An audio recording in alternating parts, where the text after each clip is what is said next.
alcoholic. Oh, wrong meeting, sorry. I mean, actually, you know, I have been to Alcoholics Anonymous meetings when I still lived in Texas. Shut up! Shut up!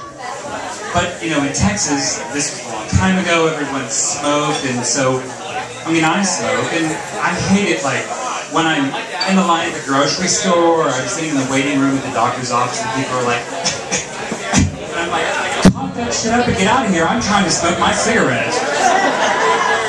But, you know, being from Texas, you've got to come up with really sort of inventive ways to entertain yourself. And so, when I'm in college,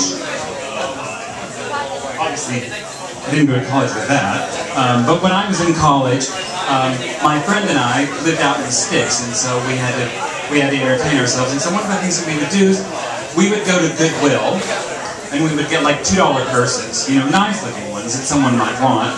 And we lived down this country road, and we would find roadkill on the side of the road, and we would put it in the Goodwill purses, and then we would hide and lay it on the side of the road and wait for people to drive by and pick up these purses.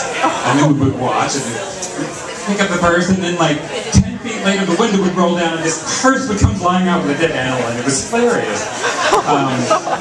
I mean, just imagine, you pick up this purse and you think you're going to find money, and there's, you know, a rabbit's head in it.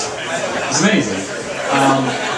Although the trick that we were most fond of, that we really didn't do that often because it's probably a felony, is, you know, throwing burning dummies out in front of oncoming cars.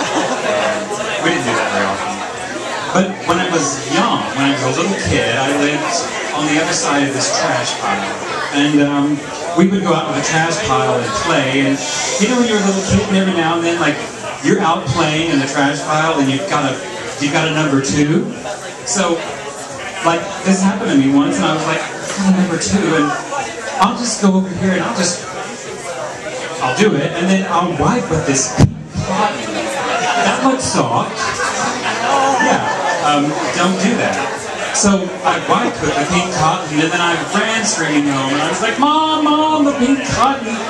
And she crashed the car on the way to the hospital because she was laughing so hard.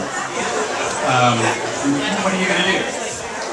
So, to wind up, I'd like to tell you one, like, sort of, you know, traditional joke. Like, I'm actually going to just tell a joke. This didn't happen to me. There was a woman, and she was kind of a barfly, and she went to this bar that she frequented, and she was sitting at the bar, and she asked the bartender, she said, bartender, can you come here? I need a martini with a plume in it for my heart. So he serves her drink, and goes over and does his thing, comes back in a minute, and she's a bit more slumped over this time. Bartender, I need a martini with a plume in it for my heartburn.